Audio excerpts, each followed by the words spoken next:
this video, I'll be showing you some of the items we export, and this video is about Broom, even though you can see other products in the video, but you'll notice something. And one of the things I wanted to show you in this video is the fact that when you are thinking of export, think less of commodities. Always remember that so many products that can be exported from Nigeria. So if you look at this video right now, you'll see this Broom. Now, there are other products in that container. I'll be talking about those other products later on in another video. But my focus here is Broom. Now, the demand for Broom in the world is massive. You don't have an idea of the demand for Broom. And there are different kinds of Broom, by the way. There are different kinds of Broom. There is plastic Broom. I mean, Broom made from plastic material. But the Broom that is my focus in this particular video, as you can see in this video, is actually the local Broom, or I'm looking for the other way. I'm looking for the other way to describe it right now. But what's interesting, or what might be of interest to you as far as this particular item is concerned, is the fact that the demand for Broom in the world is actually $11 billion. Can you beat that? Can you beat that? That the demand for Broom in the world is about $11 billion. Who are the major exporter of this item in the world? The major exporter of Broom is China, and they export the plastic one, the manufactured one. Germany also is a major exporter of Broom. But my interest in this conversation is, who are the major importer of Broom in the world, or different kind of Broom in the world? Who are the major importer of Broom and different kind of Broom in the world? The major importer of Broom in the world is United States. 16.4% of Broom import in the world go to United States alone. 16.4%. What does that tell you?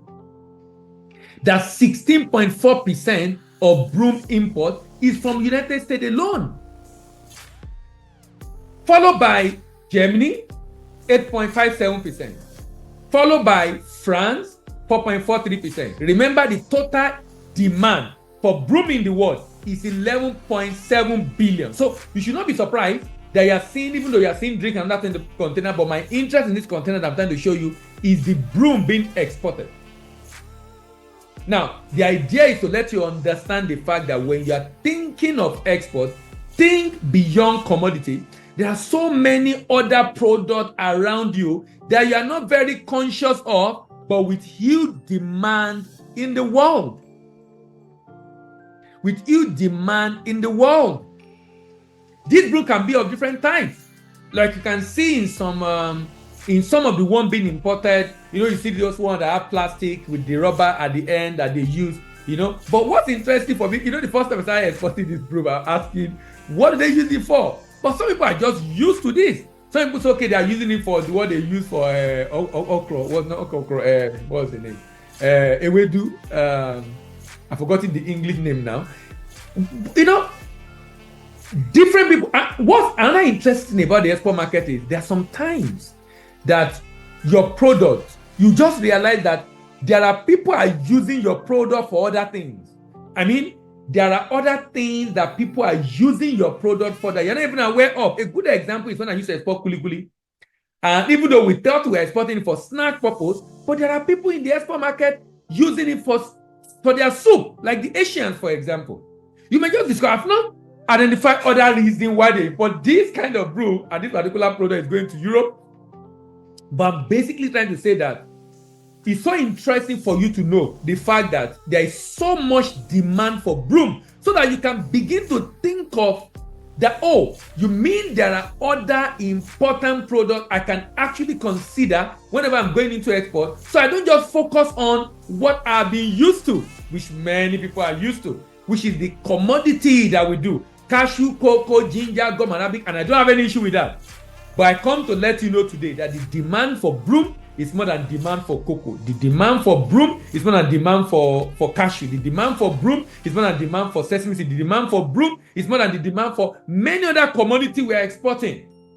So look beyond the regular commodity of export. In another video, I'll focus my attention on The drinks, you can see the drink and a number of other things in the container, but like I said, that's not my interest in this video. In another video, I'll be focusing on that. So you can be able to understand and identify other important products that can be exported. Now, what's also interesting is that this broom I'm exporting, I don't produce it.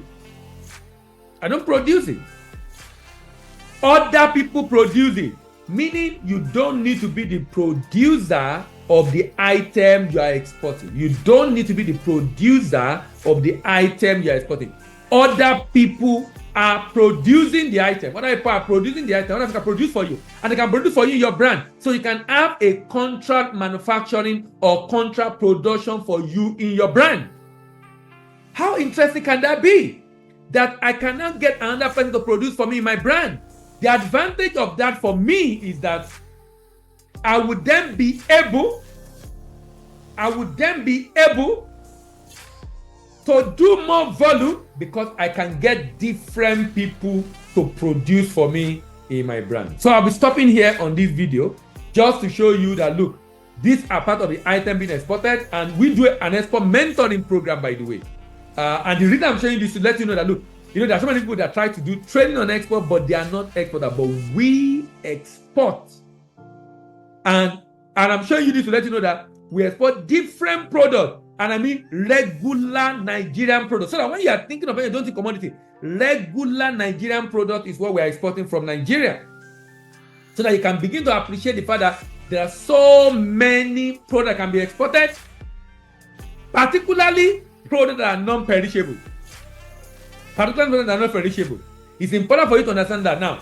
If you are going to export this item now, you need to do your investigation. Number one, the African Nigerian community are major demand for it. But you can also do your research to find out if there are other nationals that buy, and of course, the supermarket that sell in the export market.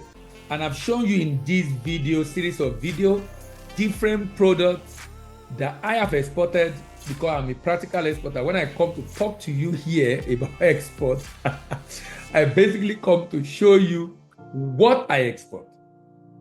And the reason I'm doing that is to let you understand export is practical and it is what we do, and the fact that we can assist you through our export mentoring program to be able to export your product out of Nigeria to different parts of the world. With our mentoring program, we do capacity building, and we work with our client to be able to find buyers, to be able to do their documentation, to be able to ensure the quality is right, and do the shipment into the export market. So if you are thinking of exporting your product abroad, consider our export mentoring and capacity building program called From Export Novice to Export Legend. The detail of how you can reach us will be shown on your screen, and that will help you be able to contact us and get to learn more about the Export Novice to Export Legend program. Thank you very much. See you in the next video, and bye for now.